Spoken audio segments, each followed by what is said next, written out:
Film yang berjudul Birthday menceritakan tentang kerinduan yang mendalam dari keluarga dan kerabat yang ditinggalkan oleh seorang anak laki-laki yang sangat baik.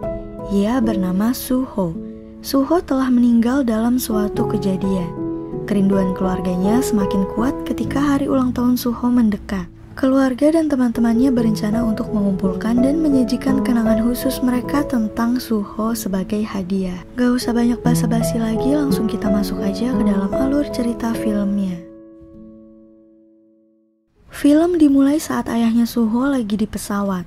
Perjalanan menuju ke rumah sang istri dan anak-anaknya setelah sekian lama gak pulang-pulang.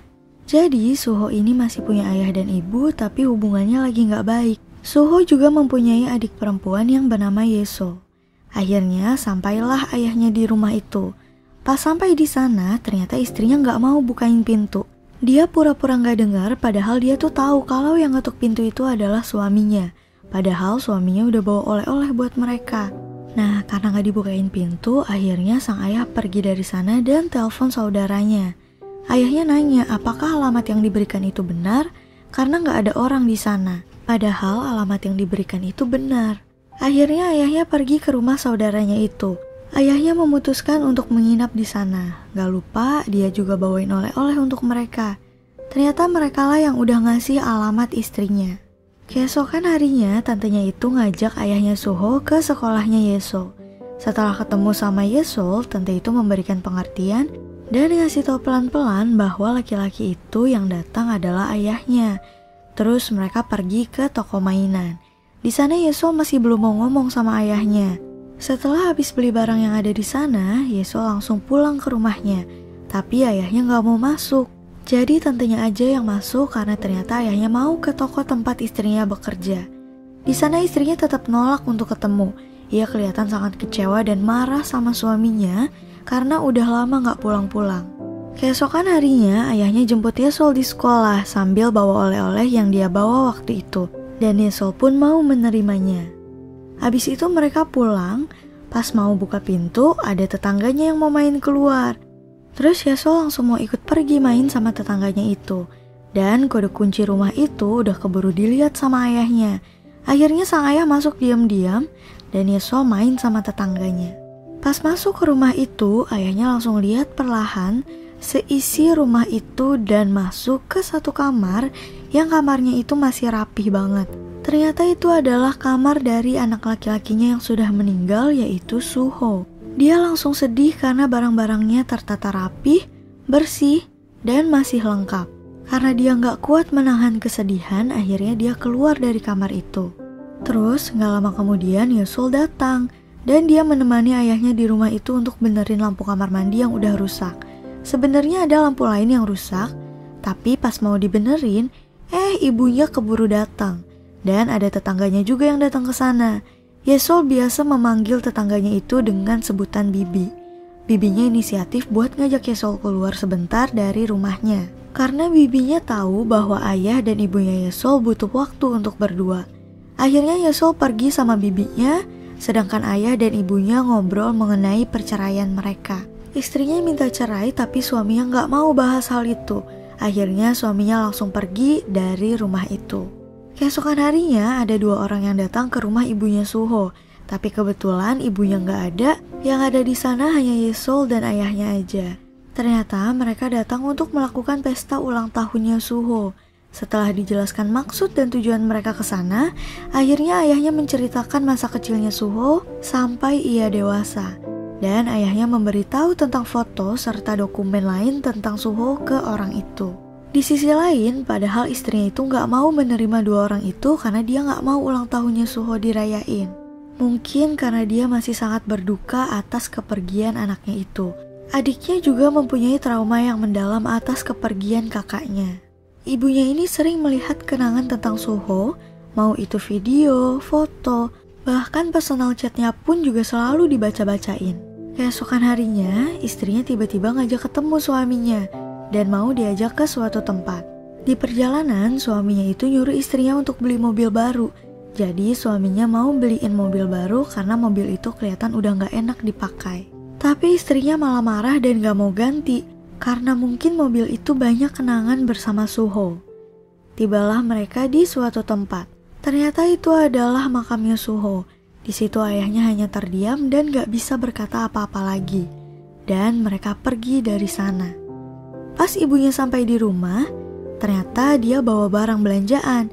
Jadi abis dari makam, ibunya itu pergi belanja sendirian sampai malam. Yesol seneng banget lihat ibunya udah datang dan bawa belanjaan. Pas ibunya sampai di rumah, dia langsung ke kamarnya Suho. Ternyata dia beliin baju baru untuk Suho. Dia anggap Suho selalu datang ke kamarnya dan masih ada di sana. Jadi dia selalu gantiin baju yang digantung di kamarnya Suho. Bahkan dia beliin baju baru hanya untuk Suho. Sedangkan adiknya nggak dibeliin apapun.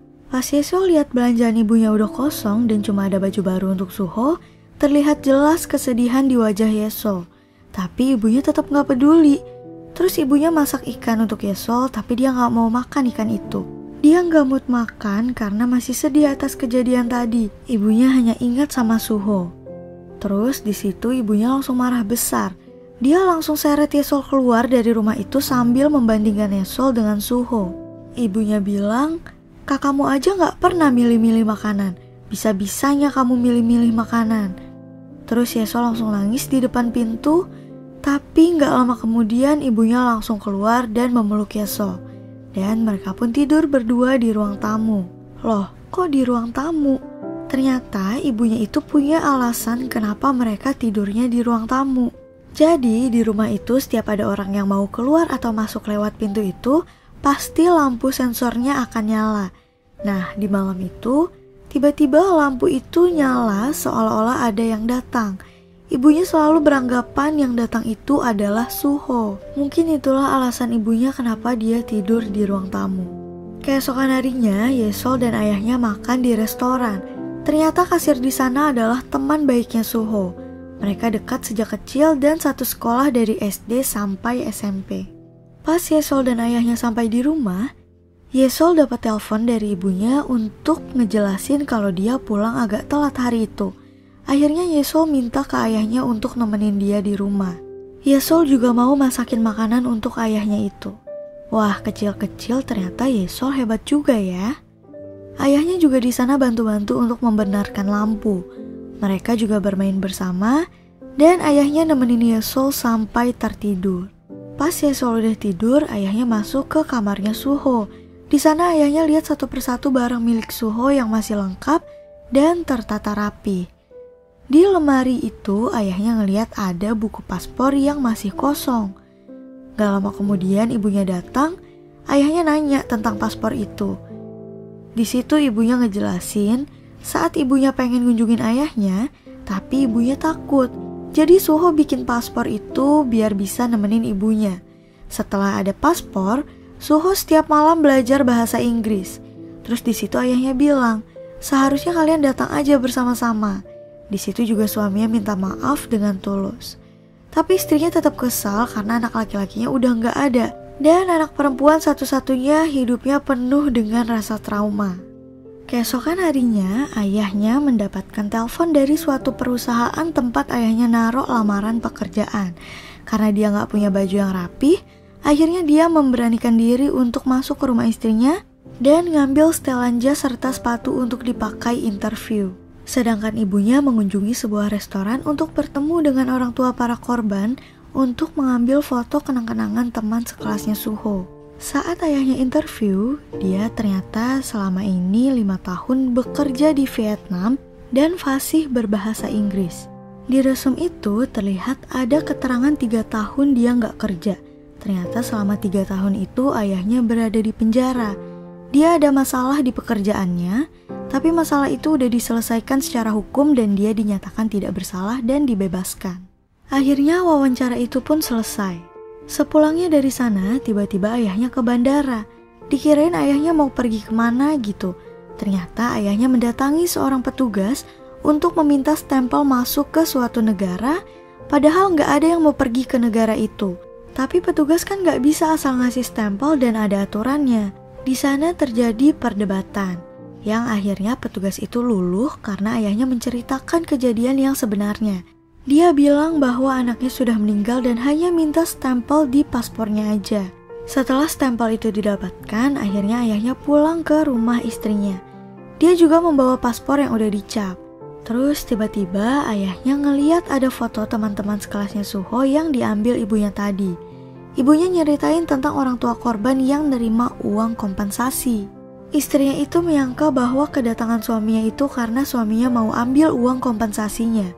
Karena istrinya curiga kenapa suaminya tiba-tiba pulang pas Suho udah meninggal. Padahal suaminya tuh gak begitu. Dan jelas dong dia gak terima dituduh kayak begitu. Dan langsunglah dia pergi dari sana. Keesokan harinya istrinya bekerja seperti biasa. Sepulangnya dari kerjaan itu, pas sampai rumah, istrinya langsung ngeliat dua orang itu datang lagi dan mau mempersiapkan ulang tahunnya Suho. Tapi ternyata istrinya gak nerima karena mereka udah lancang berani-beraninya megang barang milik Suho. Ternyata suaminya yang udah mengizinkannya. Tapi dia tetap gak nerima dan gak mau ikut acara perayaan itu. Di sisi lain, ayahnya yang lagi mengingat kenangan indah bersama Suho, Yesol dan istrinya, tiba-tiba dia mengunjungi tempat itu. Dia mengenang masa-masa ketika memancing bersama, berkemah bersama, tertawa lepas, dan bahagia kumpul lengkap berempat. Sampai pada suatu malam, istrinya melihat ada anak-anak sebaya Suho lagi main di depan rumahnya. Dia senang banget ngelihat anak-anak itu seolah-olah dia ngelihat Suho lagi bermain. Setelah itu ibunya tidur di sofa. Kayaknya ibunya ini sengaja tidur di ruang tamu biar bisa melihat Suho yang selalu mengunjungi rumah itu tiap malam. Karena lampu sensor itu selalu menyala tiap malamnya seolah-olah ada orang yang datang. Dan benar aja, pada malam itu lampu sensornya pun menyala, padahal nggak ada siapa-siapa. Terus ibunya langsung terbangun dan masuk ke kamarnya Suho sambil ngomong sendiri, padahal di situ nggak ada siapapun. Dia bilang, "Kau sudah lihat ini, ibu belikan ini. Gimana? Malam hari cuacanya dingin. Kau harus berpakaian hangat. Kau suka? Seharusnya kau datang lebih sering. Kau tahu aja kalau selimutnya baru selesai dicuci." Yesol baik-baik aja. Kau takut ibu gak mengurusnya. Ibu juga mencobanya. Dan juga sebentar lagi ulang tahunmu. Apa yang harus ibu lakukan? Ibu juga ketakutan, Suho. Bagaimana bisa kau meninggalkan ibu? Bawa ibu bersamamu, Suho. Di situ ibunya nangis sekenceng-kencengnya sambil teriak-teriak sampai kedengeran ke tetangga sebelah, bahkan sampai ke jalan depan rumahnya.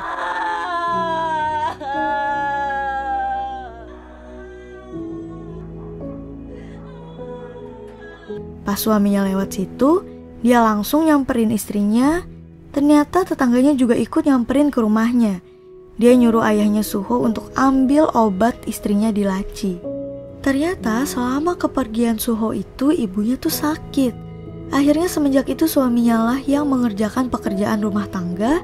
Dia nyuci, ngejemur, masak. Terus dia juga udah telepon ke tempat kerja istrinya itu untuk minta izin kalau istrinya gak bisa masuk karena lagi sakit. Sambil nemenin istrinya sarapan, mereka berbincang-bincang tentang ulang tahunnya Suho.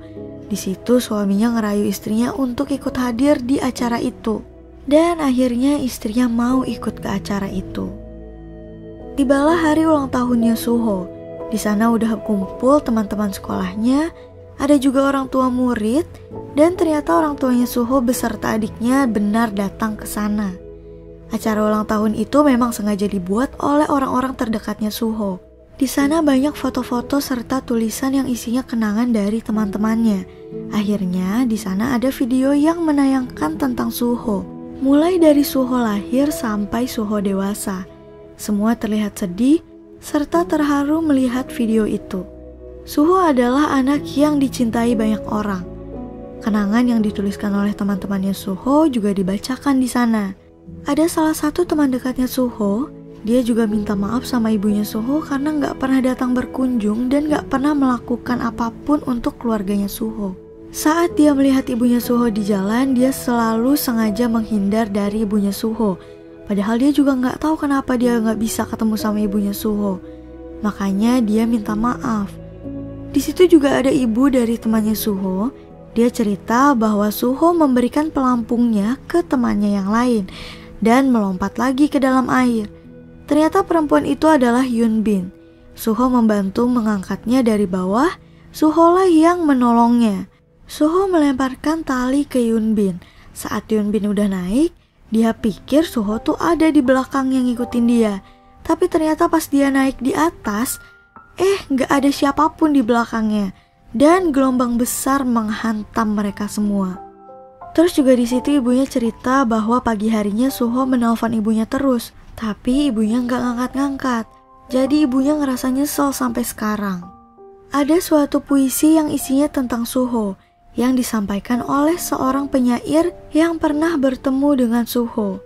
Puisi itu isinya, "Ibu, ini aku, kepada pohon, kepada ladang, dan pada awan langit. Aku bertanya di mana dia, di mana ibuku tercinta. Dengan takut, tanpa kau tahu di mana tempat ini. Tanpa tanda keberadaanmu, aku gak bisa jika hanya menunggu. Jadi, kukuatkan tekadku dan mencarimu ibuku. Di larut malam, saat subuh hari, tanpa alasan, saat lampu sensor berkedip, kau mencariku. Jangan takut ibu, ini aku. Sekarang aku berada di tempat tidak terlihat dan makan makanan yang tidak terlihat, dan memelukmu tanpa terlihat. Aku memelukmu erat dan tak melepasmu. Ketika itu, saat lampu sensor berkedip, mungkinkah karena hari ini ulang tahunku, ayah yang berada di tempat jauh juga pulang? Ayah, aku mengunjungimu. Sekarang, saat aku sudah tak berada di samping ibu lagi dan tak berada di dekat Yeso lagi, setelah ayah kembali, aku minta ayah yang memeluk ibu dan Yeso. Bahkan, jika ayah belum kembali pun, jangan terlalu khawatir, karena ayah pasti akan segera pulang. Aku menyayangimu ibuku. Park Son-nam, ibuku yang kesedihan, aku merindukanmu ibuku. Setelah puisi itu dibacakan, ayah dan ibunya Suho nangis sambil menahan rasa sakit yang amat dalam karena ditinggalkan putranya itu.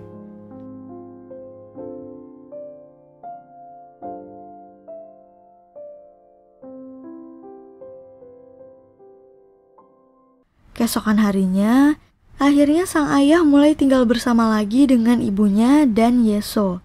Mereka pun kembali tinggal bersama dan film pun selesai. Mohon maaf apabila ada kesalahan dalam video ini. Terima kasih.